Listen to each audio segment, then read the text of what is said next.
प्यारे साथियों, आप सभी का स्वागत करता हूं अपने YouTube परिवार MRS स्टडी में। तो डियर, आज की सेशंस में हम लोग जो है क्या बात करेंगे, तो आपका सब्जेक्ट्स होने वाला है स्ट्रक्चरल एनालिसिस। ठीक है, तो ये जो स्ट्रक्चरल एनालिसिस है, इसमें कई सारे चैप्टर्स आपको जो है पढ़ने को देखने को मिलेंगे। तो यहाँ पे जो है सिविल बूस्टर सब्जेक्ट जो बुक है उसका सब्जेक्ट स्ट्रक्चरल एनालिसिस हम लोग जो है करने वाले हैं, जिसमें सबसे पहला जो चैप्टर्स होगा उसमें डिटर्मिनेसी और इनडिटर्मिनेसी और स्टेबिलिटी ऑफ स्ट्रक्चर्स के बारे में जो है हम लोग पढ़ेंगे। तो ये पूरा डिटेल कंप्लीट डिस्कशन करने वाले हैं, और क्विक रिवीजन के लिए जो सिविल बूस्टर बुक है ये आपके लिए बहुत ज़्यादा हेल्पफुल आपके लिए होने वाला है।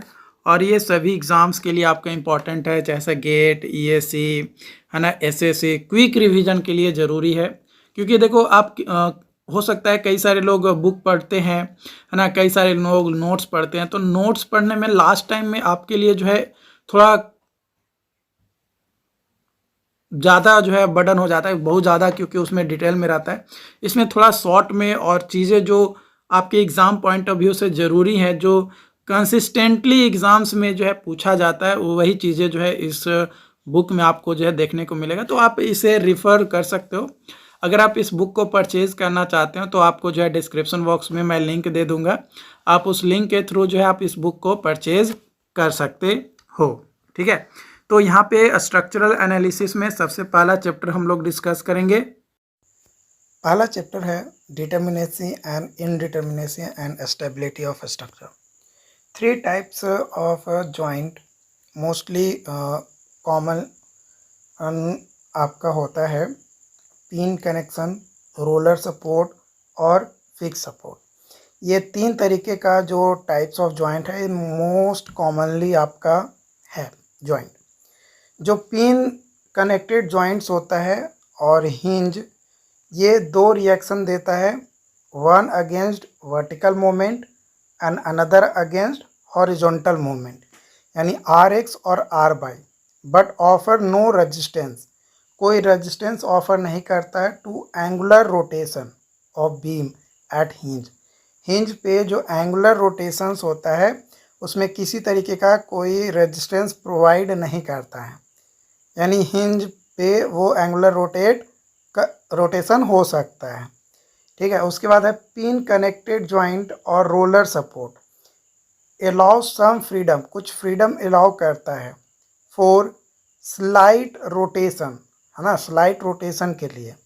But fixed joint allow no relative rotation, लेकिन जो फिक्स जॉइंट होता है वो किसी तरीके का कोई रिलेटिव रोटेशन अलाउ नहीं करता है बिटवीन कनेक्टेड मेंबर, जो भी कनेक्टेड मेंबर होता है उसके, and consequently more expensive to fabrication, और फैब्रिकेशन के लिए ये मोर एक्सपेंसिव, मतलब ज़्यादा महंगा आपका जो है एक तरीके से आप कह सकते हो ये हो जाता है। Roller support gives only one reaction, roller support जो है सिर्फ और सिर्फ एक रिएक्शन एक्ट करता है perpendicular to the surface of pin to the point of contact, है ना, जो भी सरफेस होता है पॉइंट ऑफ कांटेक्ट के उसके परपेंडिकुलर में सिर्फ और सिर्फ एक ही रिएक्शन जो है प्रोवाइड करता है, एंड ऑफर्स नो रेजिस्टेंस, और कोई रेजिस्टेंस जो है ऑफर नहीं करता है to the angular rotation of beam at the roller support, also no resistance to in plane lateral movement. Types of connection, idealized symbol, reaction and constraints, number of unknowns and constraints, one unknown. बात किया जाए आपका light cable या weightless link की, तो इसका symbol इस तरीके का होता है और कंस्ट्रेंट्स आपका ये होता है। ठीक है, ये आपका रिएक्शन कंस्ट्रेंट है। ये जो है reaction is a force, reaction is a force that act in the direction of cable और लिंक, है ना, केबल और लिंक के डायरेक्शन में रिएक्शन जो है अकर होता है, और एक ही अननोन आपका होता है। स्मूथ कनेक्टिंग सरफेस, इसका सिंबल ये होता है, एक फोर्स यहाँ पे जो है एक्ट हो रहा है, वन अननोन है, reaction is a force that act perpendicular to the surface at the point of contact. जिस भी पॉइंट ऑफ कांटेक्ट पे सरफेस कांटेक्ट करेगा उसके परपेंडिकुलर डायरेक्शन में एक रिएक्शन फोर्स लगेगा, यानी एक अननोन आपका यहाँ पे है। वही अगर रोलर या रॉकर के बारे में बात किया जाए तो ये जो है आपका एक अननोन होगा, जो कि आपका फोर्स जो एक्ट होगा वो परपेंडिकुलर एक्ट होगा to the surface at the point of contact, जो कि आप यहाँ पे देख सकते हो। ठीक, उसके बाद स्मूथ पिन कनेक्टेड कॉलर, तो ये भी जो है परपेंडिकुलर फोर्स ही लगेगा पॉइंट ऑफ कांटेक्ट के, और एक अननोन आपको रिएक्शन देखने को मिलेगा। यहाँ पे अगर स्मूथ पिन और हिंज है तो आपको एक्स डायरेक्शन में और वाई डायरेक्शन में मतलब दो कंपोनेंट आपको देखने को मिलेगा, दो अननोन्स होता है। स्लाइडर है ना, स्लाइडर और फिक्स्ड कनेक्टेड रोलर में अगर बात किया जाए तो दो अननोन्स होंगे, एक रिएक्शन फोर्स होगा और एक जो है मोमेंट आपका होगा। ओके, और अगर फिक्स्ड है ना, अगर फिक्स्ड है तो वहाँ पे आपका क्या होगा कि एक मोमेंट होगा और दो रिएक्शंस कंपोनेंट होंगे, है ना, जो कि हॉरिजॉन्टल और वर्टिकल डायरेक्शन में। Determinacy and indeterminacy. स्टेबिलिटी, बात किया जाए स्टेबिलिटी की तो क्लासिफिकेशन दो तरीके से होता है, एक एक्सटर्नल और इंटरनल बेसिस पे। एक्सटर्नल जो है रिलेटेड होता है आपका सपोर्ट कंडीशन पे, और इंटरनल जो है रिलेटेड होता है to geometry of the structure से। Condition for external stability in 2D structures. In 2D structures 3 reaction are available at support. 2D structure में 3 रिएक्शन अवेलेबल होता है सपोर्ट पे। These reactions on the support should be non-parallel, non-trivial और non-concurrent होता है। External stability, if a body is sufficient constraints by external reaction such that rigid body movement of a structure does not occur, जो rigid body का movement है structure का वो नहीं अकर होता है, तो उस कंडीशन में then structure is stable externally, तो उस कंडीशन में हम लोग कहते हैं कि वो जो स्ट्रक्चर है वो एक्सटर्नली क्या है, स्टेबल है। Necessary condition for external stability. Necessary condition अगर बात किया जाए एक्सटर्नल स्टेबिलिटी की तो there should be at least 3 reaction, 3 reactions होता है that are neither concurrent nor parallel, नहीं कंकरेंट होता है और नहीं पैरेलल होता है इन प्लेन स्ट्रक्चर में। किसमें, प्लेन स्ट्रक्चर में। Reaction should be non concurrent, non parallel, non coplanar for space structure. Internal stability अगर बात किया जाए तो when part of structure moves appreciably with respect to other part the structure is said to be unstable internally, मतलब एक के respect में दूसरा पार्ट अगर किसी स्ट्रक्चर के अंदर मूवमेंट हो रहा है ना, मूव कर रहा है, तो अनस्टेबल इंटरनली होगा। In 3D structure 6 reaction are available at fix support. Fix support पे 3D स्ट्रक्चर में 6 रिएक्शन देखने को मिलता है। At these 6 reactions should follow the same condition mentioned above. Same condition follow करता है जो ऊपर के एक्सटर्नली स्टेबिलिटी के लिए आपका है वो। Internal stability in rigid structure, rigid structures में जो इंटरनल स्टेबिलिटी इनस्टेबिलिटी होता है ना, internal instability may occur due to formation of mechanism 3 hinges in continuous. In trusses, internal instability occurs due to deficiency of member and their arrangement. In trusses, for internal stability of 2D truss, minimum number of members required. minimum number of member जो है हमें required होता है। m greater than equal to 2j minus 3, j जो है number of joint होता है। If above condition is satisfy, ऊपर जो कंडीशन ये दिया गया है ये अगर सेटिस्फाई हो जाता है then triangles are formed at least at each part of truss. जो ट्रायंगल है वो हर एक पार्ट ऑफ ट्रस को ये फॉर्म करेगा टू इंश्योर इंटरनल स्टेबिलिटी, ताकि इंटरनल स्टेबिलिटी जो है हमारा बना रहे। Overall stability, for overall stability of structure जो एक्सटर्नल स्टेबिलिटी होता है वो ज़रूरी है। स्टैटिक इनडिटर्मिनेसी, इनडिटर्मिनेसी अगर बात किया जाए तो दो तरीके का इनडिटर्मिनेसी होता है, स्टैटिक इनडिटर्मिनेसी और kinematic indeterminacy.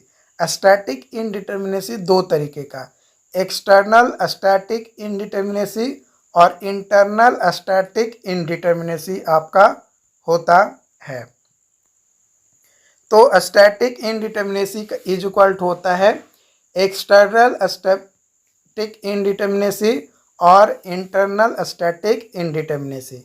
External static indeterminacy को DSE से और इंटरनल स्टैटिक इनडिटर्मिनेसी को DSI से, और स्टैटिक इनडिटर्मिनेसी को DS से रिप्रेजेंट जो है हम लोग यहाँ पे करते हैं। For additional reaction required to analyze structures is called static indeterminacy. जो एडिशनल रिएक्शन रिक्वायर्ड होता है ताकि स्ट्रक्चर को एनालाइज किया जा सके उसी को स्टैटिक इनडिटर्मिनेसी कहते हैं। Total static indeterminacy is equal to externally static indeterminacy plus internally static indeterminacy. Static indeterminacy for 2D truss M plus RE minus 2J and 3D truss के लिए M plus RE minus 3J। For static indeterminacy for 2D rigid frame DS is equal to 3C minus R. Here C is the number of cuts required to produce one stable tree like a structure, और R जो है वो number of retrains added to each to make a structure perfectly rigid, मतलब एक rigid बना रहा है। अगर 3D फ्रेम के लिए अगर बात किया जाए तो static indeterminacy is equal to 6C minus R। जो स्टैटिक इनडिटर्मिनेसी है फॉर बीम के लिए वो externally static indeterminacy plus internally static indeterminacy होता है, जहाँ पे DS is equal to R minus S, जो कि बीम हैव इंटरनली जो स्टैटिक इनडिटर्मिनेसी होता है वो 0 हो जाता है। काइनेमेटिक इनडिटर्मिनेसी, काइनेमेटिक इनडिटर्मिनेसी में रेफर करते हैं to degree of freedom at all joint. For 2D rigid frame के लिए kinematic indeterminacy is equal to 3J minus RE plus RR minus NR, and for 3D frames 6J minus RE plus RR minus NR। यहाँ पे J बात किया जाए तो J जो है आपका यहाँ पे नंबर ऑफ जॉइंट्स है, RR जो है रिएक्शन रिलीज है, RE जो है रिएक्शन अवेलेबल एट सपोर्ट जो कि एक्सटर्नल रिएक्शन अवेलेबल, और NR जो है number of members axially rigid है वो। दूसरा चैप्टर है force method analysis. Static indeterminate structure always choose over static determinate structure. जो स्टैटिकली इनडिटर्मिनेट स्ट्रक्चर है हमेशा चूज करता है ओवर स्टैटिकली डिटर्मिनेट स्ट्रक्चर को। इंटरनल ट्रसेज जो कि इंक्लूडेड होता है इन इनडिटर्मिनेट स्ट्रक्चर में due to temperature variation, differential settlement of support, change in length due to fabrication error, ये तीन कारण के कारण से in statically indeterminate structures following condition are to be satisfied: force displacement relationship, equilibrium equation और compatibility equation को क्या करना चाहिए, satisfy करना चाहिए। फोर्स मेथड और डिस्प्लेसमेंट मेथड। फोर्स मेथड को compatibility method, method of consistent deformation, flexibility method के नाम से जानते हैं। Force says bending moment, shear force and reaction are considered as unknown. Compatibility equation are used to find redundant. Bending moment, shear force are found using equilibrium equation. जो force method है वो use किया जाता है when static indeterminacy less than the kinematic indeterminacy. Other force method are virtual work method, a strain energy method, Castellano's theorem,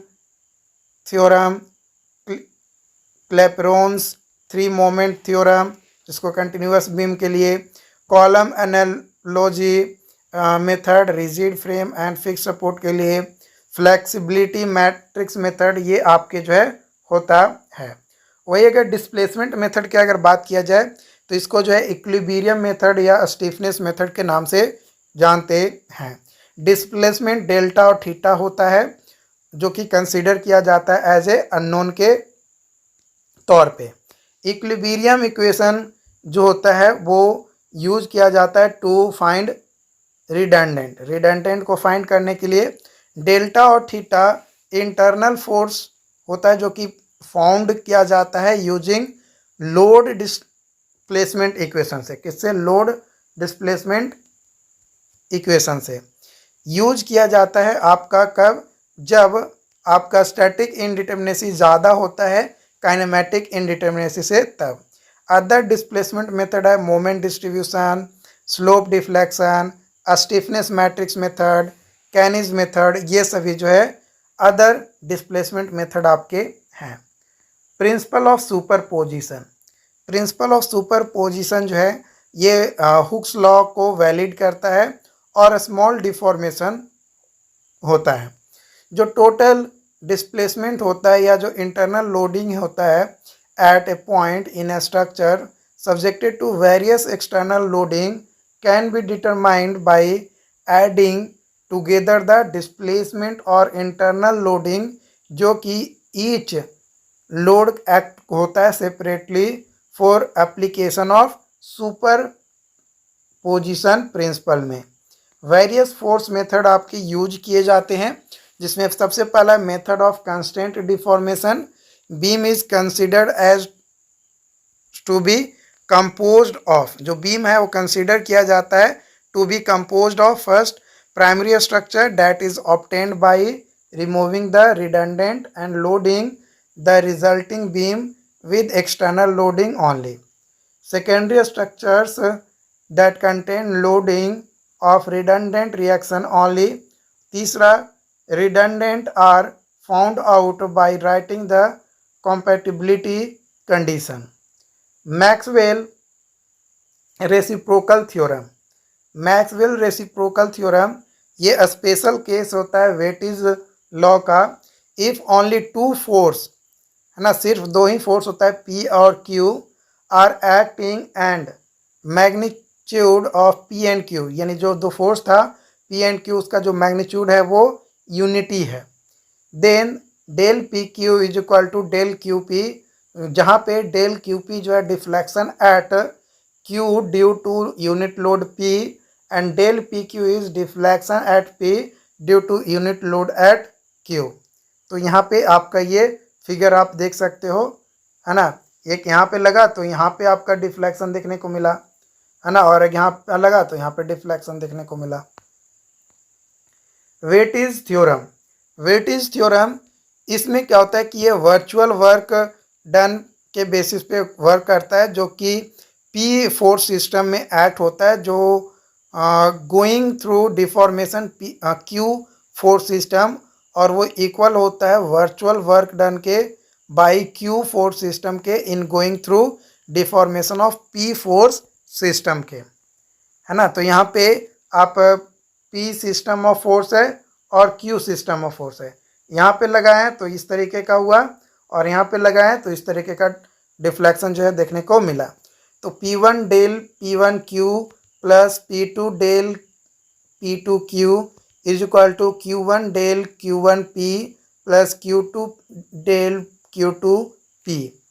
कैस्टिलानोज theorem, Castigliano's first theorem and Castigliano second theorem. Castellano's first theorem, the first partial derivative of total internal energy यानी strain energy in a structure with respect to any particular deflection component at point is equal to the force जो apply किया गया है at that point in direction of corresponding to deflection component. तो del u by del delta is equal to P and del u by del theta is equal to M. जो कैस्टिलानोज first theorem है वो applicable होता है, मतलब apply किया जाता है टू लीनियरली और नॉन लीनियरली इलास्टिक स्ट्रक्चर पे इन विच टेम्परेचर इज कांस्टेंट, जहाँ पे टेम्परेचर जो है क्या होता है कांस्टेंट होता है और सपोर्ट आर अनएल्डिंग, जहाँ पे सपोर्ट जो है अनएल्डिंग होता है। वही अगर बात किया जाए कैस्टिलानो सेकेंड थ्योरम की तो ये फर्स्ट पार्शियल डेरिवेटिव होता है टोटल इंटरनल एनर्जी का in structure with respect to force जो कि अप्लाई किया जाता है एट एनी पॉइंट जो कि इक्वल होता है आपका deflection at point of application of force in the direction of its line of action. तो del U by del P is equal to delta and del U by del M is equal to theta. Castigliano's second theorem जो है ये apply किया जाता है to linearly elastic के लिए, जहाँ पे हुकियन मटेरियल जो स्ट्रक्चर्स होता है विद कांस्टेंट टेम्परेचर और अनएल्डिंग सपोर्ट देखने को मिलता है। Can be use for any type of structure, और कोई भी कैसा भी स्ट्रक्चर्स हो सभी के लिए जो है ये आपका एप्लीकेबल होता है। Self straining is caused due to settlement of support, जो सेल्फ स्ट्रेनिंग होता है वो कॉज किया जाता है due to settlement of support of redundant structure lambda और by any initial misfit of member by an amount lambda too short और too long. तो del U by del R is equal to lambda, lambda जो है small displacement होता है in the direction of redundant force जो कि are है आपका उसमें।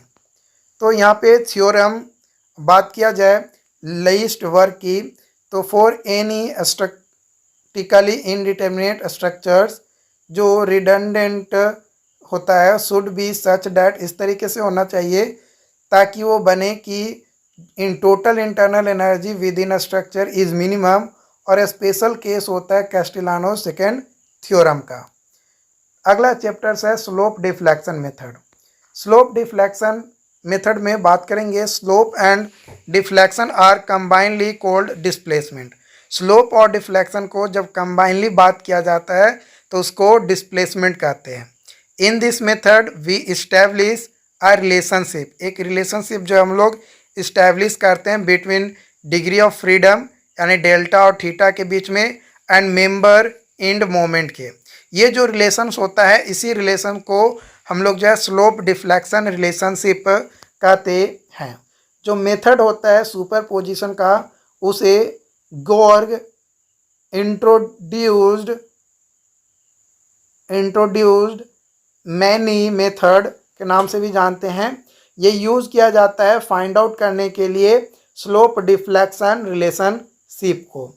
स्लोप डिफ्लेक्शन इक्वेशन अगर बात किया जाए कंटिन्यूअस बीम के लिए है ना, कंटिन्यूअस बीम के लिए तो यहाँ पे M A B is equal to M F A B plus 2EI by L into 2 theta A plus theta B minus 3 del by L. यहाँ पे एम ए बी जो है वो internal member end moment at A, M F A B जो है member end moment due to external load when all joint are considered fixed, theta B जो है rotation at B, theta A जो है rotation at A और del जो है deflection at joint B with respect to A. तो यहाँ पे आप देख सकते हो कि यहाँ पे आपका जो है ए बी एक मेंबर है, यहाँ पे आपका जो है क्या किया गया ये डिफ्लेक्स हुआ तो ये थीटा ए हो गया और ये जो डिफ्लेक्ट हुआ ये थीटा बी हो गया। यहाँ पे ये डेल्टा डेल के बराबर है और यहाँ पे ई आई और एल जो है आपका दिया गया है। ई जो है मॉडुलस ऑफ इलास्टिसिटी, आई जो है मोमेंट ऑफ इनर्शिया और एल जो है लेंथ ऑफ बीम सेक्शन या जो भी सेक्शन दिया गया है उसका लेंथ आपका दिया गया है। स्पेशल पॉइंट एक्सियल और जो शियर डिफॉर्मेशन होता है उसको नेग्लेक्ट कर देते हैं।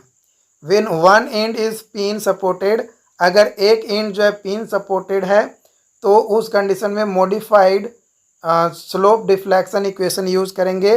तो M A B is equal to M F A B plus minus M F B A by 2 plus 3 E I by L into theta A minus del by L. तो ये near and है और ये आपका far and है। तो M F A B जो है यह है member end moment due to external load considering continuous end यानी near end to be fixed, और डेल जो है सेटलमेंट ऑफ बी है विद रिस्पेक्ट टू ए, और थीटा ए जो है रोटेशन एट ए है। इक्विलिब्रियम इक्वेशन, इक्विलिब्रियम इक्वेशन जो है नंबर ऑफ इक्विलिब्रियम इक्वेशन जो required equal to degree of freedom of structure. Types of equilibrium equation बात किया जाए तो दो तरीके का होता है। एक जॉइंट इक्विलिब्रियम इक्वेशन जो कि यूज किया जाता है थीटा को कैलकुलेट करने के लिए, और शियर इक्वेशंस जो कि यूज किया जाता है डेल्टा को कैलकुलेट करने के लिए। ठीक, तो M B A plus M B C is equal to 0 equation at joint B, and R A B plus R A plus R B is equal to W L plus P. यहाँ पे ये UDL आपका लग रहा है यहाँ पे। If del is horizontal summation of F H is equal to 0, और if del is vertical summation of sigma F B is equal to 0। Step for analyzing, कौन कौन से स्टेप्स हैं ताकि एनालाइज किया जा सके स्लोप डिफ्लेक्शन मेथड को। तो सबसे पहला है calculation of fixed end moment. सबसे पहले जो हमें फिक्स्ड एंड मोमेंट जो है कैलकुलेट करना है। उसके बाद relate member end moment to joint displacement, joint displacement के साथ रिलेट करना है। तीसरा formulate equilibrium equation, equilibrium equation को फॉर्मुलेट करना है। चौथा सॉल्व इक्वेशन। पांचवा back substitution of non displacement in equation B में जो भी हम लोग डिस्प्लेसमेंट फाइंड आउट किए उसको सब्स्टिट्यूट करेंगे। और उसके बाद एसएफडी यानी शियर फोर्स डायग्राम और बेंडिंग मोमेंट डायग्राम यानी बीएमडी को क्या कर देंगे, ड्रॉ कर देंगे, मतलब स्केचिंग बना लेंगे। अब बात करेंगे यहाँ पे हम लोग जो है fixed end moment loading diagram और बेंडिंग मोमेंट ए बी पे और बेंडिंग मोमेंट एट यानी मोमेंट एट मैंने fixed end moment at B A है ना। तो यहाँ पे ए बी पे अगर मोमेंट बात किया जाए तो माइनस पी एल बाई 8, और यहाँ पे बी ए पे अगर बात किया जाए तो पी एल बाई 8। अगर मिड में पी लग रहा है तो एल बाई 2 और एल बाई 2 यानी मिडिल में लग रहा है तब। ठीक है, उसके बाद अगर यूडीएल अगर दिया गया है, बीम दोनों तरफ से फिक्स्ड है, तो इस कंडीशन में मोमेंट एट ए बी जो है आपका लगेगा minus W L square by 12, और moment at B A W L square by 12। अगर यूनिफॉर्मली वेरिंग है ना, मतलब यूनिफॉर्मली वेरी कर रहा है धीरे धीरे,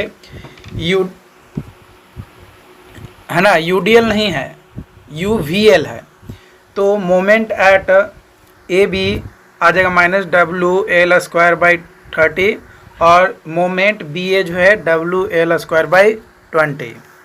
अगर कोई वैसा बीम है जिसमें जो है आधा तक जो है एल बाई 2 तक जो है आपका यूडीएल लग रहा है और बाकी आधा ऐसे ही है, तो उस कंडीशन में मोमेंट ए बी पे minus 11 W L square by 192, और मोमेंट बी ए पे 5/192 WL²। अगर कोई बीम है ना, और उसमें जो है लेंथ को इस तरीके से डिवाइड किया गया कि ए और बी के फॉर्म में है ना, यानी total L equal to A plus B है, तो मोमेंट एट ए बी जो है आपका क्या हो जाएगा, minus P A B square by L square, और moment at B A P A square B by L square. Okay, और अगर इस तरीके से आपका पहले वेरी कर रहा है, फिर आपका L/2 तक गया और उसके बाद फिर डिक्रीज होने लगा लोड, तो उस कंडीशन में मोमेंट ए बी पे जो है माइनस 5/96 WL², और मोमेंट बी ए पे 5/96 WL²।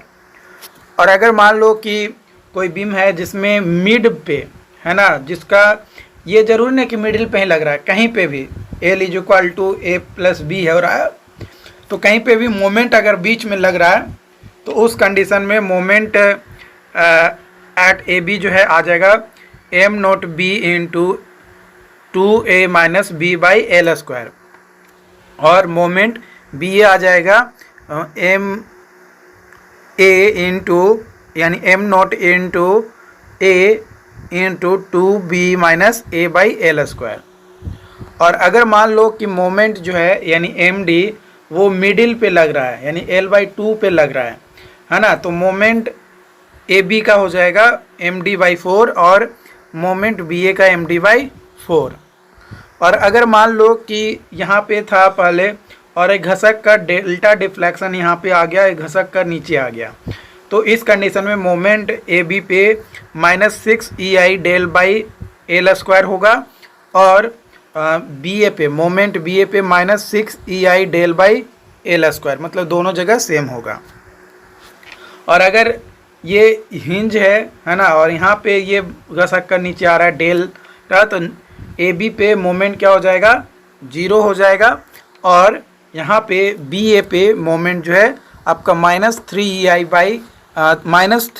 Del by delta by L²। Okay, अगला चैप्टर्स है moment distribution method. It is interactive procedure, ये एक इंटरैक्टिव प्रोसीजर्स होता है of indirectly solving the equation of equilibrium as formulated in slope deflection method, है ना, slope deflection method में presented by professor Hardy Cross, जो कि 1930 में किए थे। इसी को जो है रिलैक्सेशन मेथड भी कहते हैं, इसको क्या कहते हैं, रिलैक्सेशन मेथड भी कहते हैं।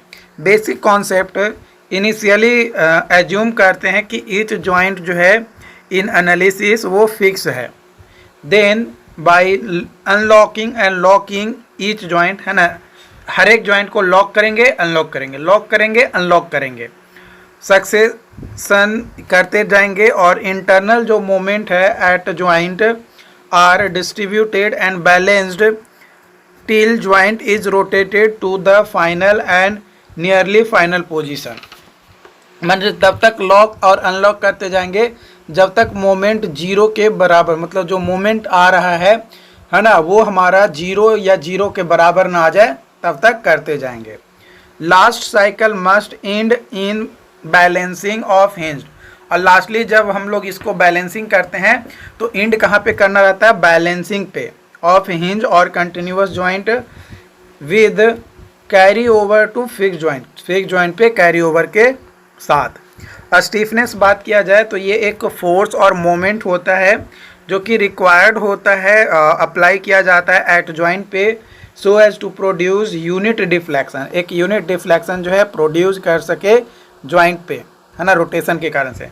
तो एफ इज इक्वल टू के डेल्टा या एम इज इक्वल टू के थीटा, जहाँ पे के जो है स्टीफनेस है, एम जो है moment required for rotation theta, और एम यानी एम हो गया फोर्स जो है, एफ जो है force required for deflection delta. Member stiffness, stiffness of member A B when further end is hinged, है ना, फर्दर एंड जो है हिंज्ड हो जाएगा। तो ये इस तरीके से है। तो यहाँ पे L तो K is equal to M by theta यानी 4EI/L, और यहाँ पे K is equal to M by theta is equal to 3EI/L। अगर सिंपली सपोर्टेड है तो ये आएगा, और अगर एक एंड फिक्स्ड है और एक एंड मतलब मोमेंट मतलब अलाउ कर रहा है मूवमेंट, तो वो बात किया जाए जॉइंट स्टिफनेस फैक्टर की, कंसीडर करेंगे G to be rigid connected, apply करेंगे मोमेंट M एट D, तो M इज इक्वल टू आएगा M1 plus M2 plus M3 and M is equal to K1 theta plus K2 theta plus K3 theta.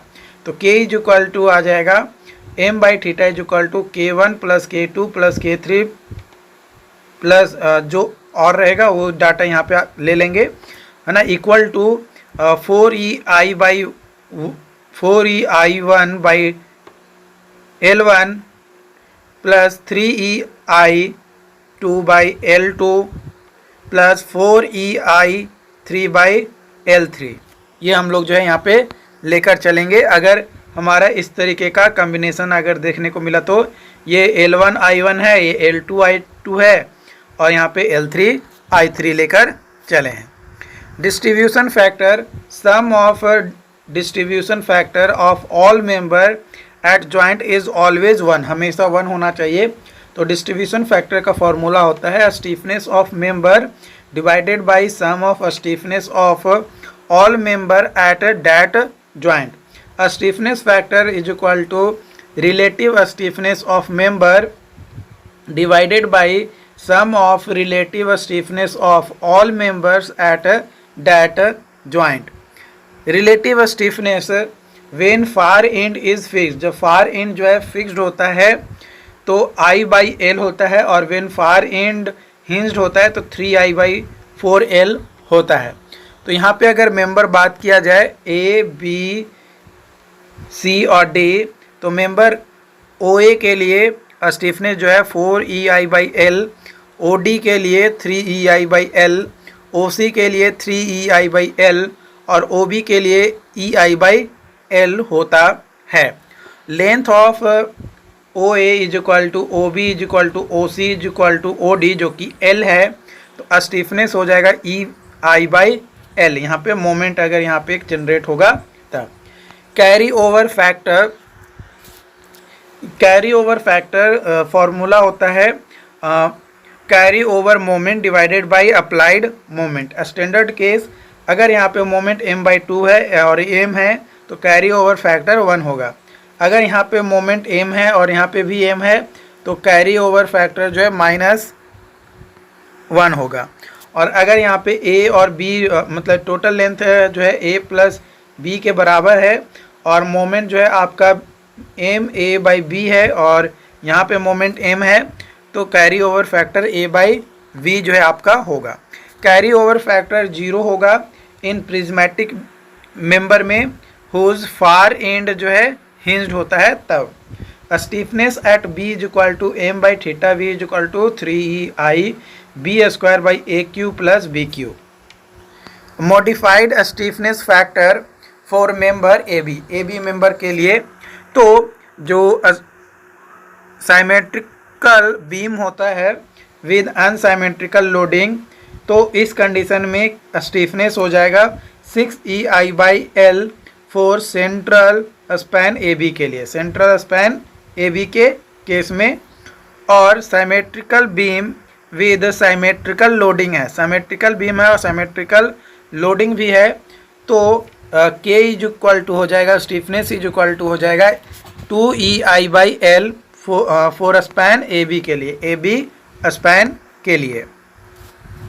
Wall has indefinite stiffness, wall का जो है indefinite stiffness होता है।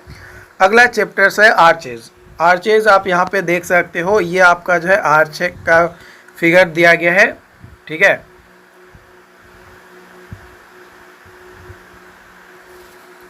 तो ये आपका स्पैन हो गया, है ना। ये आपका जो है वॉइजर है, ये इम्पोस्ट है ये वाला, और ये आपका जो है की स्टोन है, और आपका ये वाला जो है राइज कहलाता है, और ये वाला पार्ट जो है एक्सट्रूड्स कहलाता है। और ये वाला जो है यहाँ पे मैं मिटा देता हूँ, ये जो पार्ट है ये स्प्रिंगिंग लाइन है ना, ये वाला। और ये जो है आपका स्प्रिंगर है, और ये जो है आपका क्राउन है। ओके, और अंदर का जो है बाहर वाला एक्सट्रोड्स हो गया, तो अंदर वाला इंट्रोड्स हो गया। ये पियर है आपका, ठीक है। ये आपका पार्ट ऑफ आर्चेज है। तो जो आर्चेज होता है वो 3 हिंज आर्चेज यानी DS जो होता है 0 होता है, और 2 हिंज आर्चेज का DS जो है यानी स्टैटिक इनडिटर्मिनेसी जो है 1 होता है। An arch is subjected to thrust, एक आर्च जो होता है सब्जेक्टेड होता है थ्रस्ट, शियर फोर्स और बेंडिंग मोमेंट को।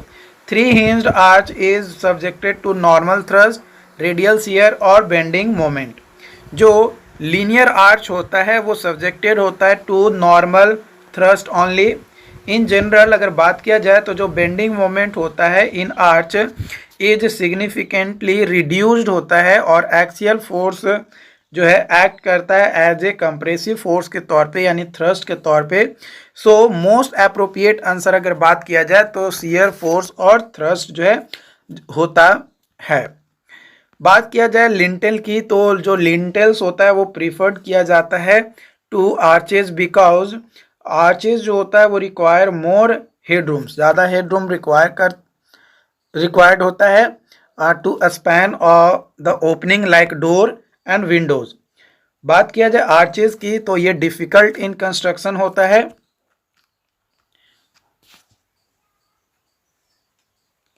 और arch require a strong abutment to withstand the arch thrust because arch is subjected mostly by axial thrust। तो ये 3 रीज़न है जिसके कारण से आर्च डोर या विंडो हम लोग जो है प्रोवाइड नहीं करते हैं। हम लोग मेनली जो प्रोवाइड करते हैं वो क्या प्रोवाइड करते हैं, तो वो हम लोग प्रोवाइड करते हैं लिंटेल, है ना।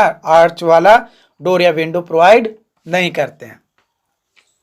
टिम्बर और wooden lintels are the oldest kind of lintels and are generally used in hilly terrain, या हिली एरिया जो होता है वहाँ पे यूज किया जाता है। These lintels are expensive, structurally weak, liable to decay and vulnerable to fire. जो इंटरनल कर्व्स होता है आर्च का वो उसको इंट्रोड्स कहते हैं। Depth of arch is perpendicular distance between intrados and extrados. और जो फंक्शन होता है क्लेट्स का in roof truss is to prevent the purlins from tilting, ठीक है। तो यहाँ पे 3 हिंज आर्चेज आपको देखने को मिलेगा फॉर 3 हिंज पैराबोलिक आर्च के कंडीशन के लिए, ठीक है। When subjected to UDL then moment at all point is 0। जो मोमेंट होता है एट ऑल पॉइंट वो 0 होता है। Determines with DS is equal to 0। तो DS जो है डिग्री ऑफ स्टैटिक इनडिटर्मिनेसी है। तो parabolic arch of span L है, राइज H है, carrying UDL of W over the whole span, पूरे स्पैन पे UDL लग रहा है यहाँ पे इस तरीके से। तो यहाँ पे आपका जो प्रोफाइल बनेगा, है ना, वर्टिकल रिएक्शन अगर बात किया जाए तो WL/2 होगा, और यहाँ पे B पे भी WL/2 आपका होगा। ये हॉरिजॉन्टल रिएक्शन होगा HA और हॉरिजॉन्टल रिएक्शन HB। तो profile y is equal to 4h/L² गुने L minus X, HA is equal to HB is equal to WL²/8h and VA is equal to VB is equal to WL²/2। Moment at only section X from A, तो MX is equal to VX गुने VA गुने X and WX² by 2 minus HY, ये आपका होगा। और M x जो होगा यहाँ पे 0 होगा, एम एक्स क्या हो जाएगा 0 हो जाएगा। Where H A is horizontal thrust जो कि इक्वल होगा एच बी के, और वी ए जो है वर्टिकल रिएक्शन है एट ए जो कि डब्ल्यू एल बाई 2 जो कि वी वी के बराबर है।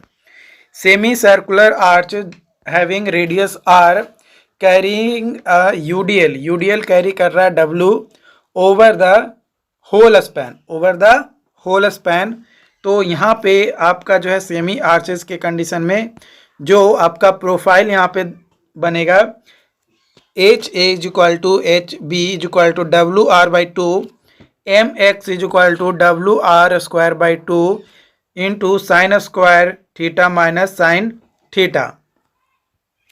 M X is equal to minus W R square by 8 at theta is equal to 30 degree, B M यानी बेंडिंग मोमेंट एट सी है ना, सी पे जो बेंडिंग मोमेंट होगा वो 0 होगा, क्या होगा 0 होगा at theta is equal to 90 degree. Theta क्या है यहाँ पे, अगर ये सी पॉइंट अगर लेकर चलें तो वहाँ पे बेंडिंग मोमेंट क्या हो जाएगा 0 हो जाएगा।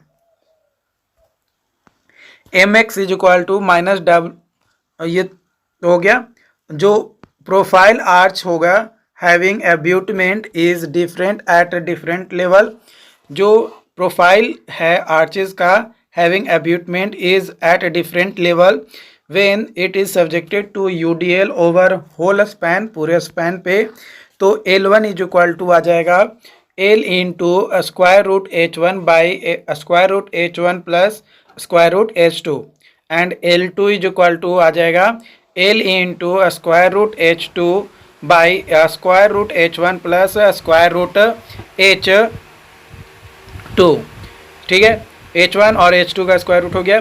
H A is equal to H B is equal to W L square by 2 into square root H plus square root H1 और प्लस स्क्वायर रूट H2 का whole square. When it is subjected to concentrated load, जब concentrated load act होगा W at crown पे, तो capital H is equal to हो जाएगा W L by square root H plus square H1 plus square root H2 का whole square. तो यहाँ पे ये आपका H2 है और यहाँ पे H1 है, यहाँ पे आपका मतलब ये आपका कंडीशन जो है देखने को मिल रहा है। Eddy's theorem, Eddy's theorem as per Eddy's theorem अगर बात किया जाए तो एम एक्स जो है वो डायरेक्टली प्रोपोर्शनल होगा y के। यहाँ पे ये y है ना, ये गिवन आर्च है, ये आपका गिवन आर्च है और ये आपका जो है लीनियर आर्च आपका जो है बन रहा है। तो moment bending moment at any section M X और y जो है डिस्टेंस बिटवीन गिवन आर्च और लीनियर आर्च के बीच में। तो जो टेम्परेचर इफेक्ट होगा ऑन 3 हिंज्ड आर्चेस का, since free rise to in occur at crown, therefore no horizontal reaction, कोई हॉरिजॉन्टल रिएक्शन डेवलप नहीं होगा सिंस इंटरनल स्ट्रेसेस आर 0। तो फ्री एक्सपेंशन यहाँ पे आपको जो है देखने को मिलेगा, है ना, डेल्टा एच। यहाँ पे एक्चुअल ये था लेकिन फ्री एक्सपेंशन जो डेल्टा एच होता है, ये हॉरिजॉन्टल थ्रस्ट है एच, है ना, ये टोटल जो है लेंथ है स्पैन का। तो del H is equal to हो जाएगा L square plus 4h square by 4h का होल इंटू अल्फा टी। यहाँ पे डेल एच जो है free rise in crown height है, एल जो है लेंथ ऑफ आर्च है, एच जो है height of rise of arch है और टी जो है rise in temperature in degree Celsius और अल्फ़ा जो है कोफिशिएंट ऑफ थर्मल एक्सपेंशन है। तो कैपिटल एच जो है इन्वर्सली प्रोपोर्शनल होगा स्मॉल एच के। कैपिटल एच जो है हॉरिजॉन्टल थ्रस्ट और स्मॉल एच जो है राइज ऑफ आर्च होता है। तो percentage decrease in horizontal thrust is equal to del H by H गुने 100। If arch is initially loaded, अगर आर्च को जो है इनिशियली लोड प्रोवाइड करते हैं तो जो टेम्परेचर होगा वो इंक्रीज करेगा, टेम्परेचर क्या होगा, इंक्रीज करेगा। Then horizontal reaction is decrease, तो उस कंडीशन में हॉरिजॉन्टल रिएक्शन क्या होगा, डिक्रीज आपका करेगा। हॉरिजॉन्टल रिएक्शन क्या होगा, डिक्रीज आपका करेगा। And vertical reaction remains unaffected, और वर्टिकल रिएक्शन क्या होगा, अनअफेक्टेड आपका यहाँ पे होगा, मतलब उसमें कोई अफेक्ट जो है देखने को नहीं मिलेगा। ठीक है। टू हिंज्ड आर्चेज जो है ds is equal to 1 use minimum potential energy जो है हम लोग यहाँ पे यूज करेंगे थ्योरम में, minimum potential energy theorem. Final horizontal reaction H will be given as H is equal to integration of m by EI ds by integration of y square by EI into ds। ठीक है, यहाँ तक कोई दिक्कत नहीं। चलिए, यहाँ पे आप देख पाएंगे कि यहाँ पे वेट लग रहा है W, ये हॉरिजॉन्टल थ्रस्ट है आपका, और यहाँ पे वर्टिकल रिएक्शन आपका है, यह लेंथ है स्पैन का यानी आर्चेस का। तो यहाँ पे M जो है सिंपली सपोर्टेड बीम मोमेंट है जो कि caused by vertical forces, semi circular arch of radius R, capital R carrying a load W at a section makes alpha angle with horizontal के साथ क्या बना रहा है, अल्फा एंगल जो है यहाँ पे आपका बना रहा है। ओके, क्या कर रहा है, अल्फा एंगल जो है यहाँ पे बना रहा है।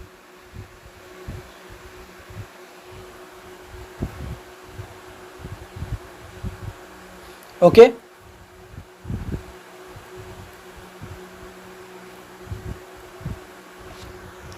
तो H A is equal to H B is equal to W by pi sine square beta, या at crown beta is equal to 90 degree, और कैपिटल H जो है W बाई पाई आपका है।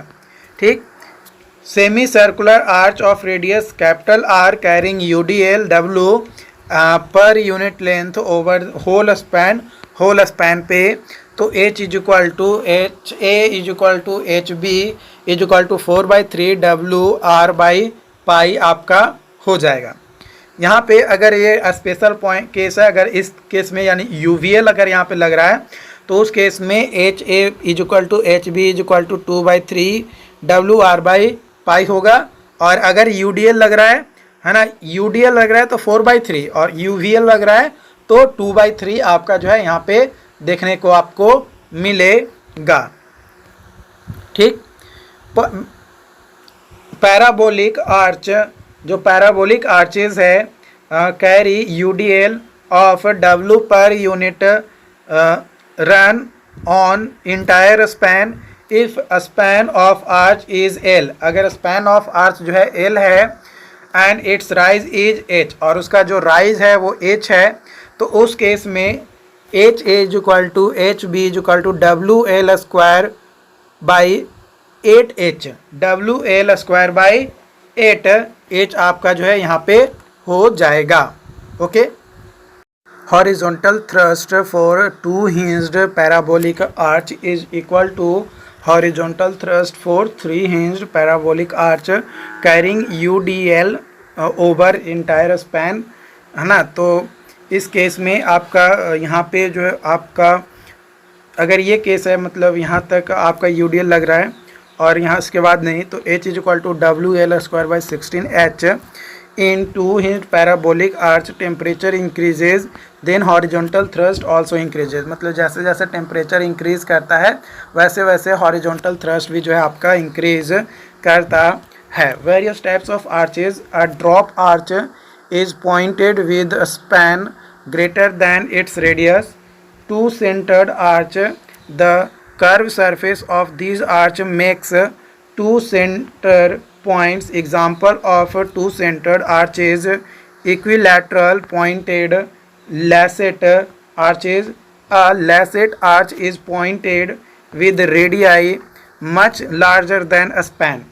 Three centered arch जो curve होता है surface of these arches is made from three centered point.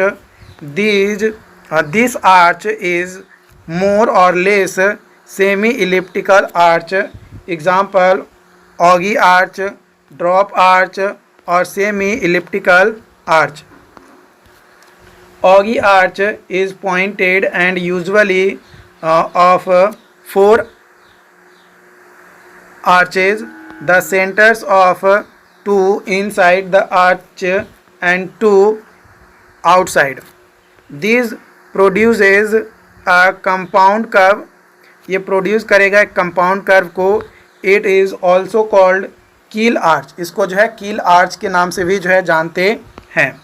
Trusses अगर बात किया जाए तो ट्रस जो है एक स्ट्रक्चर्स होता है जो कि कंपोज होता है सिलेंडर मेंबर्स का joint together at end points by bolting and riveting or welding. Ends of members are joined to a common plate called gasket plate. जो ट्रस ट्रांसमिट करता है लोड को इन एक्सियल डायरेक्शन एज टेंशन और compression, है ना, tension और compression में. Special point beams resist bending moment and shear force. A beam is a structural member. एक beam जो होता है वह structural member होता है of sufficient length compared to lateral dimension. Beams may be concrete. beam जो है may be concrete होता है, steel होता है. Even composite beam having any type, है ना, कोई भी टाइप होता है.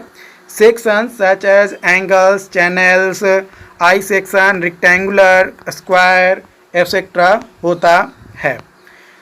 अगर बात किया जाए डिफरेंस ट्रस और फ्रेम के बीच में तो in trusses forces act only along the axis of members are having tension and compression.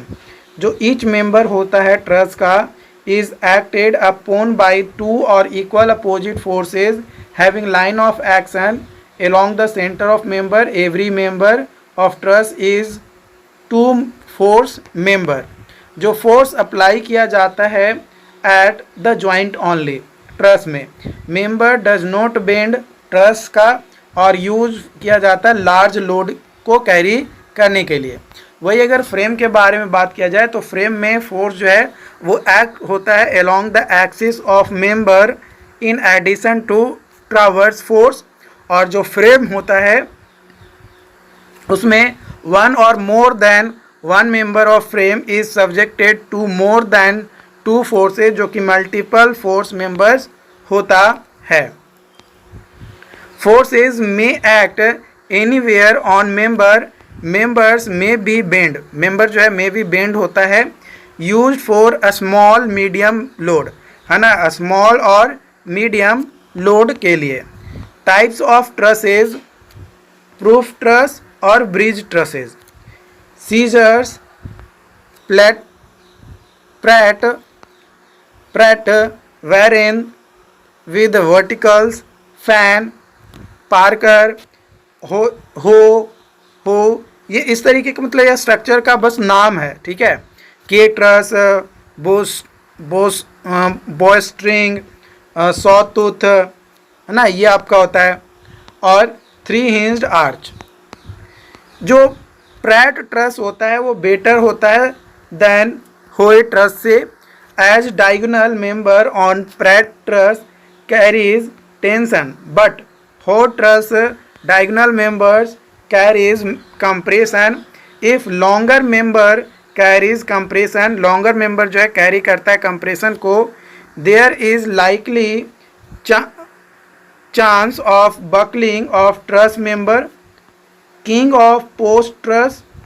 the spacing of king post truss is limited to 3 meters center to center. the truss is suitable for a span having जो span होता है वो very करता है from 5 to 8 metres, कितना 5 से 8 metre. Queen post truss, this truss differs from a king post truss having 2 vertical post known as queen post, उसको जो है क्वीन पोस्ट कहते हैं। This truss is suitable for 8 to 12 metre span, 8 से 12 metre span के लिए। Fink truss, Fink truss जो है it is used for longer span having high pitch proof, high pitch roof है ना, हाई पिच रूफ के लिए ये लॉन्गर स्पैन के लिए यूज किया जाता है। The wave member in such truss, इस तरीके के ट्रस में जो वेव मेंबर होता है वो सब डिवाइडेड होता है ताकि शॉर्टर मेंबर को प्राप्त किया जा सके। और हो truss, this type of truss is combination of steel would which makes it's elegant, है ना, ये क्या बनाता है, एलिगेंट बनाता है। विच ऑल्सो ऑफर्स जो कि ऑफर करता है वेरी अपीलिंग डिज़ाइन को। It has very wide span as it can cover anything from 6 to 30 metre, और 6 से 30 मीटर के बीच में कुछ भी ये कवर करता है। बात किया जाए assumptions for design of truss members and connections. First assumption है members are joined together by smooth pins. दूसरा, self weight of member is neglected. तीसरा, all loading are applied to joints.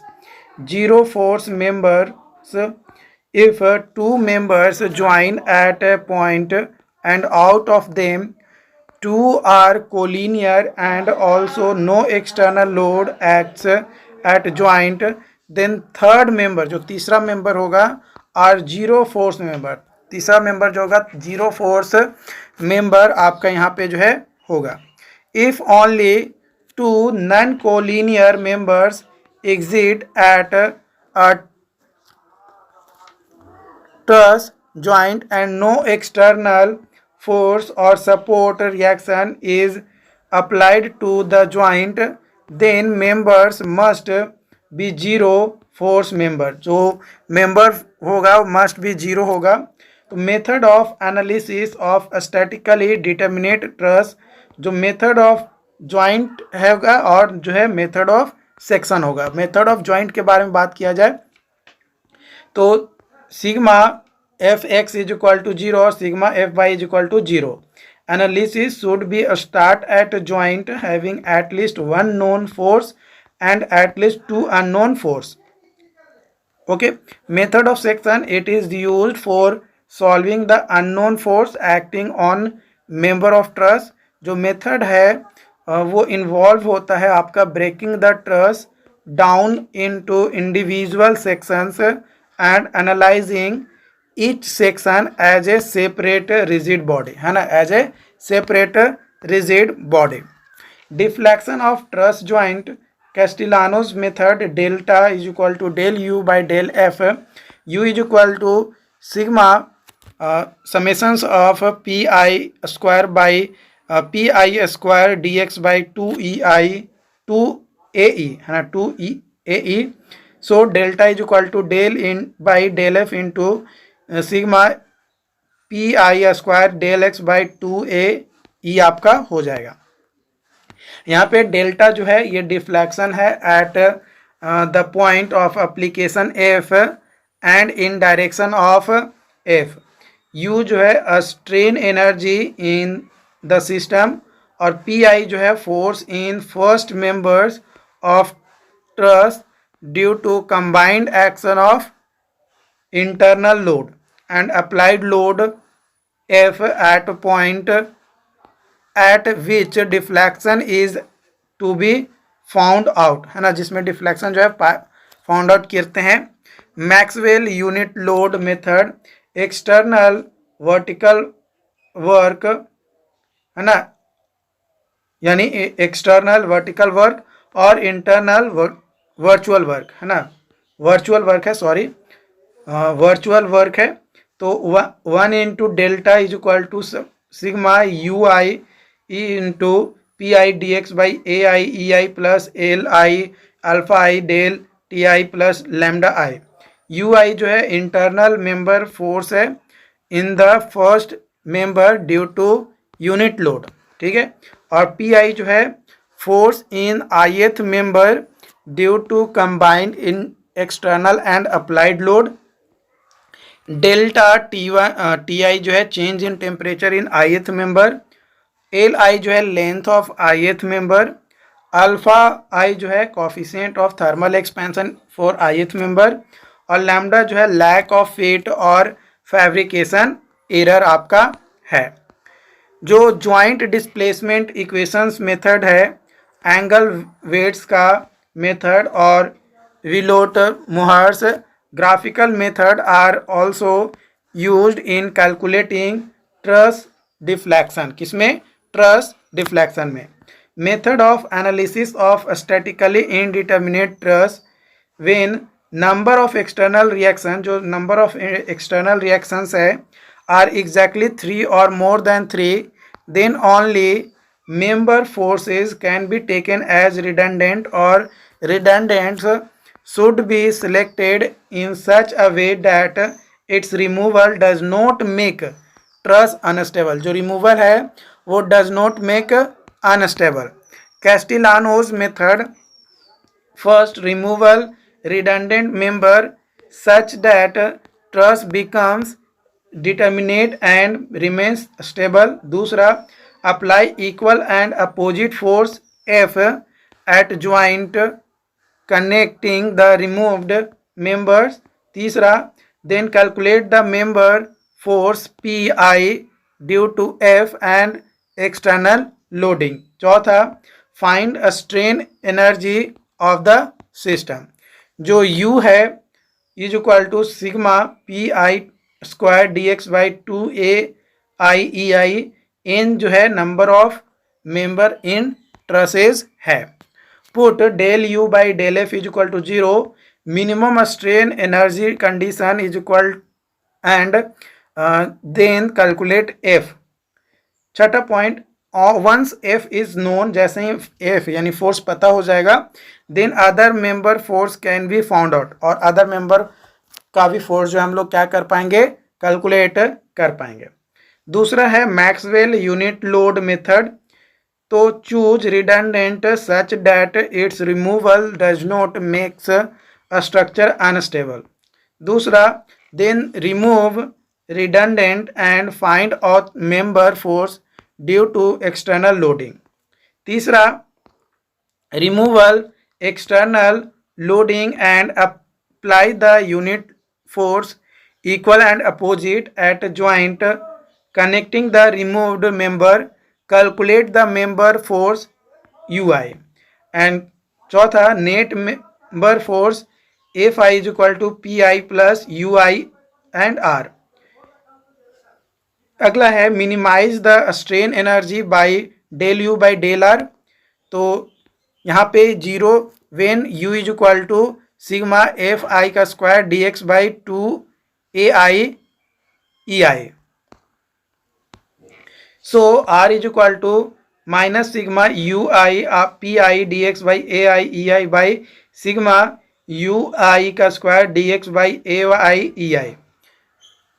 all the factors are taken into account, जितने भी factors है वो सारे लिए जाते हैं। Then R is equal to minus sigma PUL by AE plus sigma U lambda plus sigma U into L alpha del T by sigma U square L by AE। Development to force due to change in temperature और lack of it. पहला externally and internally determinate structure के लिए no force is developed in member. दूसरा externally indeterminate but internally determinate, no force developed at all members joint support। and तीसरा externally determinate but internally indeterminate, rigid body motion will occur। ठीक, अगला chapters है आपका influence line diagram. तो influence line जो होता है for bending moment indicate bending moment at a given section for any position of point load. जो influence lines है वो रिप्रेजेंट करता है the effect of moving load only at a specified point on a member whereas shear and moment diagram represent the effect of fixed load or given position of load at all points along the member। दूसरा, an influence line represent the variation of either the reaction, shear, moments and deflection at a specified point in members as a concentrated unit force moves over the member। जो influence line होता है वो help करता है in deciding at a glance where should be moving load, point load, moving load, several point load be placed on the structure पे जो है place करेंगे so that it creates greatest influence, ताकि वो ग्रेटेस्ट इन्फ्लुएंस को create कर सके at the specified point पे। जो इन्फ्लुएंस लाइन होता है for stress function for statically determinate structure के लिए वो कंसिस्ट करता है स्ट्रेट लाइन सेगमेंट को। ILD for deflection may even be curved for determinate structure. Simply supported beam end reaction due to unit load at D। तो इसका जो है रिएक्शन एट ए पे इन्फ्लुएंस लाइन डायग्राम इस तरीके से बनेगा और बी पे इन्फ्लुएंस लाइन डायग्राम कुछ इस तरीके से आपका बनेगा।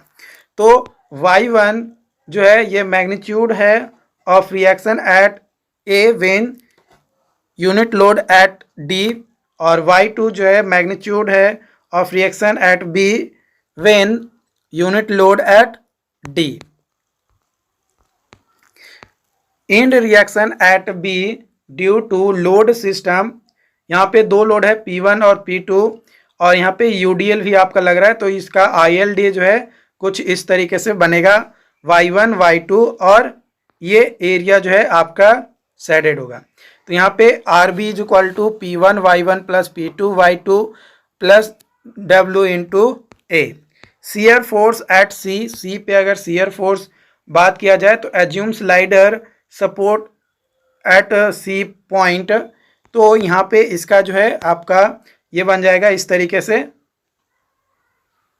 तो यहाँ पे x बाई एल पे आपका आएगा यहाँ पे और ये 1 माइनस एक्स बाई एल हो जाएगा। Bending moment at D providing hinge at D, तो इसका जो है आपका यहाँ पे ये बीम है ना, तो यहाँ पे रोलर है आपका और यहाँ पे आपका सपोर्टेड है, तो यहाँ पे ये A डिस्टेंस है और ये B डिस्टेंस है और A इज इक्वल टू क्या है, तो A प्लस B आपका है, A प्लस B आपका है और P लोड जो है B वाले साइड में लग रहा है और यहाँ पे UDL लग रहा है। तो यहाँ पे इस तरीके का आपका जो है इन्फ्लुएंस लाइन डायग्राम आपका जो है बनेगा, जो कि हेल्प करता है बेंडिंग मोमेंट को फॉर्म करने में। और बेंडिंग मोमेंट कहाँ पे होगा, तो WA plus P into Y है ना, W into A plus P into Y. Okay, cantilever beam क्या है, कैंटिलीवर बीम A B और C है ना। तो कैंटिलीवर बीम के लिए influence line diagram for reaction A इस तरीके से हो गया और शियर फोर्स के लिए इस तरीके से और मोमेंट रिएक्शन के लिए आपका इस तरीके का। ठीक, simply supported beam with over hanging के केस में आपका ए पॉइंट का है ना, इसका रिएक्शन का ILD यानी इन्फ्लुएंस लाइन डायग्राम इस तरीके से। ठीक है, और बी का रिएक्शन B का इस तरीके से और जो शियर फोर्स रिएक्शन है वो आपका इस तरीके का। ठीक, और मोमेंट का आपका इस तरीके का बन जाएगा। Simply supported beam with internal hinge के लिए आपका यहाँ पे इस तरीके का बनता है। ILD of reaction A, reaction B का आपका इस तरीके का बनेगा, और बेंडिंग मोमेंट एट बी इस तरीके से बनेगा, और influence line diagram for reaction at C के लिए आपका इस तरीके का बनेगा। ओके, तो जो कोऑर्डिनेट है और जो ऑर्डिनेट होता है ILD का, है ना, जो कोऑर्डिनेट और ऑर्डिनेट होता है इन्फ्लुएंस लाइन डायग्राम का फॉर रिएक्शन और शियर फोर्स, वो डायमेंशन लेस होता है, बट ऑर्डिनेट और bending moment in influence line diagram has dimension of length. Muller's Breslau principle, जो इन्फ्लुएंस लाइन होता है for any stress function may be obtained by removing restraint offered by the function and introducing directly related unit displacement at location and in direction of the function. Effect of rolling load, आपका जो है single point rolling load है, तो उसका influence line diagram जो है कुछ इस तरीके से जो है आपका बनेगा। Okay, for maximum shear force at section C, जो पॉइंट है लोड का should be just to the left और just to the right of the section where ordinate of ILD यानी influence line diagram of for shear force is maximum. इस तरीके से आपका होगा बेंडिंग एट सी पे A into L minus A/L। तो for maximum bending at section C, point load should be on the section C itself। और यहाँ पे ILD of shear force, तो maximum negative shear force anywhere in the span, the point should be on the right hand support, जो कि आपका यहाँ पे right hand support ये दिख रहा है। जो मैक्सिमम पॉजिटिव shear force है any where in the span of the point should be on the left hand support। for absolute maximum bending moment, point load should be at mid span। point load जो है हमेशा mid span पे जो है आपका होना चाहिए। Okay, अगला है UDL shorter than span, तो जो मैक्सिमम पॉजिटिव शियर फोर्स होगा at section C, tail of UDL should reach section C. दूसरा, for maximum negative shear force at section C, span should be loaded such that head of UDL reaches at C. और तीसरा, maximum bending moment at section C, the load should be placed in such a way that section divides the load in same ratio as it divides the span. ठीक है, तो यहाँ पे A/B is equal to X/L minus X, यहाँ पे ये लग रहा है। ठीक है, सी पॉइंट पे। तो for maximum absolute bending moment, the centre of gravity of load should be at the mid span. For absolute maximum positive shear force, the tail of the load should be at left support, and for absolute maximum shear force, the head of load should be at right support। UDL longer than a span, for maximum positive shear force at section C, the tail of UDL should reach section C। For maximum negative shear force at section C, a span should be loaded such that head of UDL reaches at C। तीसरा, for absolute maximum positive or negative shear force, complete span should be loaded। और चौथा, for maximum bending moment at section C, complete span should be loaded। And पांचवा, for absolute maximum bending moment, complete span should be loaded. Absolute maximum bending moment will occur at mid span. Train of concentrated load, तो ये concentrated load अगर है तो इस तरीके का आपका बनेगा. फॉर मैक्सिमम पॉजिटिव और negative shear force at section C, various loads will be placed on the section and value of shear force at section will be calculated. Maximum of these positive और negative values will be maximum shear force at section C. दूसरा point, for absolute maximum bending moment loads are placed in such a way, इस तरीके से that resultant and heavier loads are at equal distance from the mid span.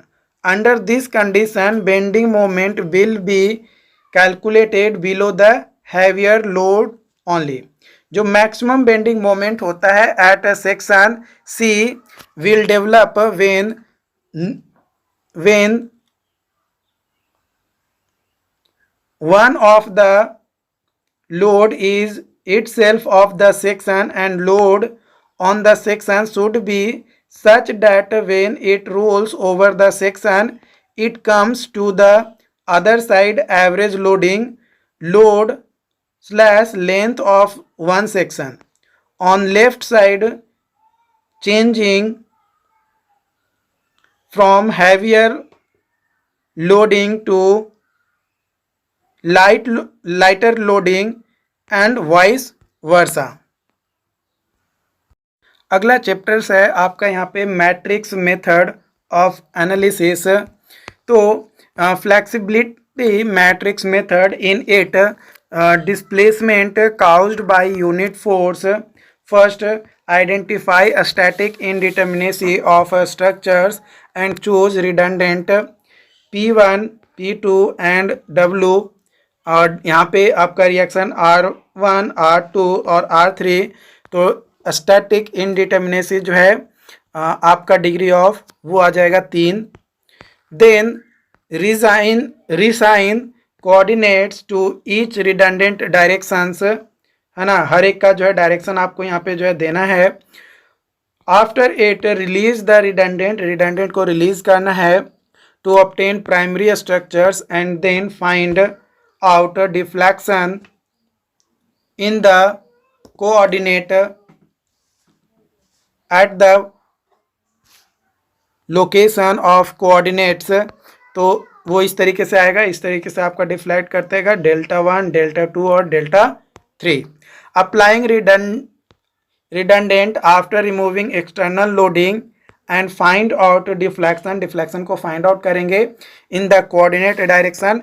Del 1 is equal to F11 into R1 plus F12 into R2 plus F13 R3.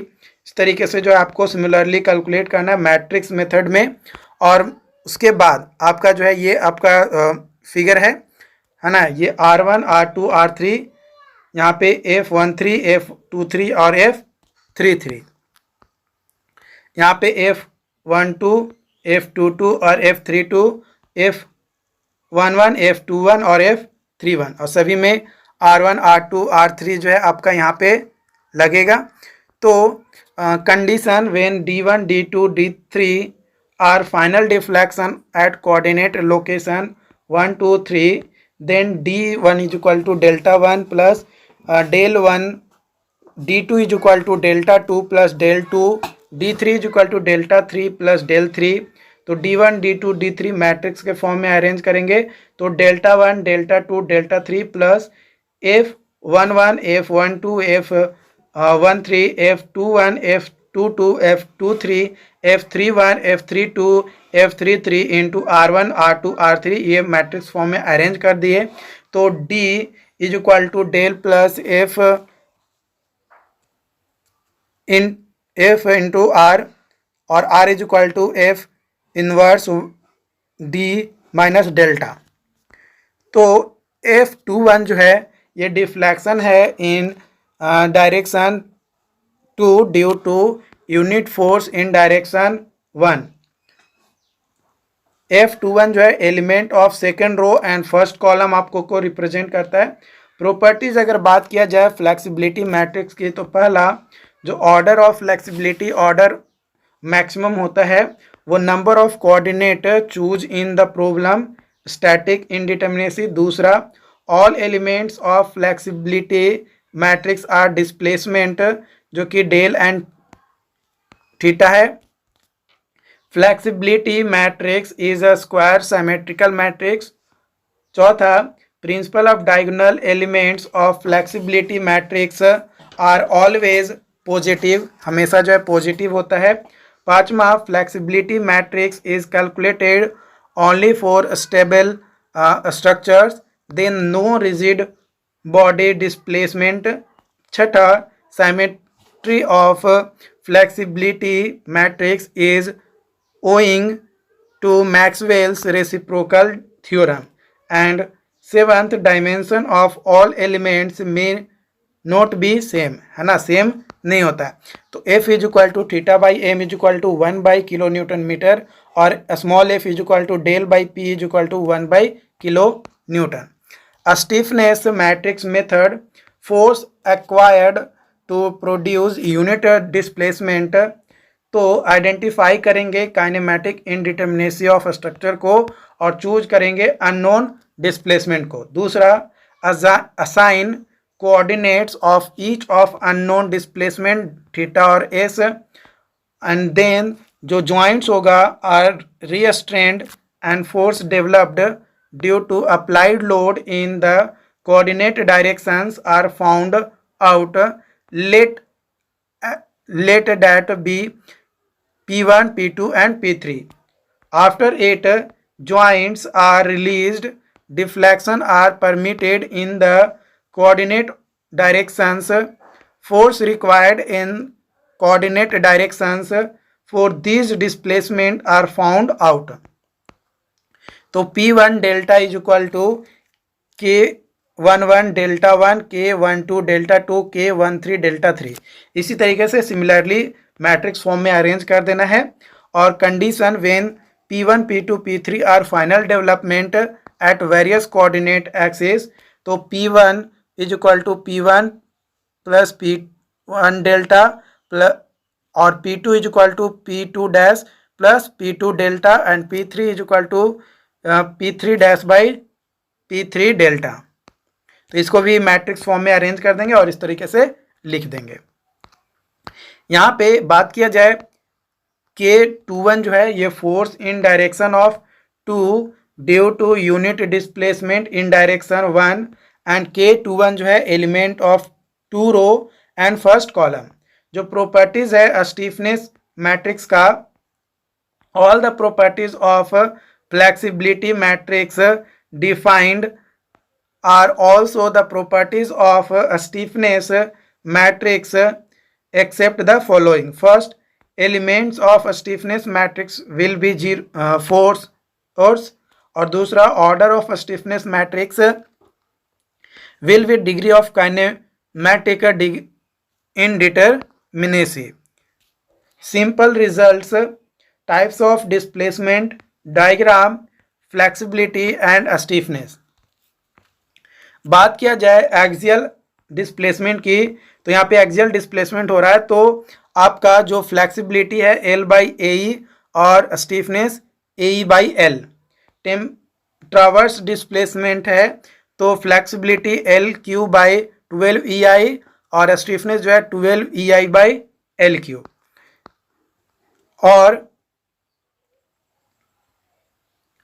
यहाँ पे इसका दो case था with fixed फार, तो आपका ये देखने को मिला, और विद फार एंड हिंज्ड तो एल क्यू बाई 3EI ये फ्लेक्सिबिलिटी और stiffness 3EI by L Q, है ना। टॉर्सनल डिस्प्लेसमेंट में अगर बात किया जाए फ्लेक्सुरल डिस्प्लेसमेंट का, तो फ्लेक्सिबिलिटी जो है L बाई GPIP और GIP बाई एल स्टिफनेस हो जाएगा। विद फार एंड फिक्स्ड तो यहाँ पे आपका फ्लेक्सिबिलिटी L/4EI और stiffness 4EI/L with far and hinged. यहाँ पे फ्लेक्सिबिलिटी जो है L/3EI और आपका जो है स्टिफनेस जो है 3EI/L। Special case when EI is equal to infinity for infinite या infinity for beam BC, then यहाँ पे जो है आपका ये यहाँ से इस तरीके से डिफ्लेक्ट हुआ है ना, ये इस तरीके से। तो यहाँ पे Δ1 आ गया, यहाँ पे Δ2 आ गया, ये B पोर्शन पे जो है लोड लग रहा था तो ये इस तरीके से डिफ्लेक्ट हो गया। तो यहाँ पे आपका जो मोमेंट आ रहा है 6EI Δ1/L² और यहाँ पे मोमेंट जो है वो 6EI Δ2/L²। यहाँ पे ये जो रिएक्शन है हॉरिजॉन्टल वो 12EI Δ1/L³ और यहाँ पे 12EI Δ2/L³। उसी तरीके से यहाँ पे आप लिख सकते हो 6EI Δ1/L² और 6EI Δ2/L²। यहाँ पे भी जो है आपका आ रहा है, जो यहाँ पे आया वही ट्रांसफर यहाँ पे मतलब एंटी क्लॉकवाइज आपका जो है अपोजिट डायरेक्शन में हो जाएगा। तो P इज इक्वल टू हो जाएगा 12EI Δ1/L³ plus 12EI Δ2/L³। तो Δ1 is equal to Δ2 is equal to Δ। तो P is equal to 24EI Δ/L³ and Δ is equal to PL³/24EI. When EI is equal to 0 for beam BC, then P, तो EI H, तो deflection diagram जो है आपका इस तरीके का बनेगा। तो आपका Δ1 is equal to P1H³/3EI and Δ2 is equal to P2H³/3EI। Δ1 Δ2 is equal to Δ1 और Δ2 जो है इक्वल है तो P1 और P2 इक्वल होगा जो कि P/2 के बराबर होगा। तो Δ1 इज इक्वल टू Δ2 जो है Δ के बराबर है तो PH³/6EI जो है आपका यहाँ पे हो जाएगा। Stiffness matrix method for truss, there are 4 coordinate direction for one member, एक मेंबर के लिए। फर्स्ट आपका displacement in ith direction without displacement in any direction, किसी डायरेक्शन में डिस्प्लेस हुए बिना। तो KJI जो है sigma AE cos theta sine theta by L और KII sigma EI/L into cos square theta और KMI is equal to sigma minus EI/L cos square theta और sigma NI is equal to KNI is equal to sigma minus AE cos theta sine theta by L। Displacement in J direction without displacement in any direction, KIJ is equal to sigma AE sine theta cos theta by L, KJJ जो है sigma AE sine square theta by L and KMJ is equal to sigma minus AE sine theta cos theta by L और KNJ is equal to sigma minus AE sine square theta by L। उम्मीद करते हैं कि आज का session जो है आपको समझ में आया हो। अगर फिर भी कोई डाउट्स आता है, कोई कन्फ्यूजन रहता है तो आप हमें चैट बॉक्स में ज़रूर बताइएगा, है ना, ताकि आपकी प्रॉपर और सही से आपकी हेल्प जो है की जा सके। और अपने दोस्तों के साथ इस सेशन को ज़रूर शेयर कीजिएगा ताकि उन्हें भी जो है इसके बारे में कंप्लीट इन्फॉर्मेशन जो है पता चल सके। ओके, तो मिलते हैं नई अपडेट के साथ। Thank you.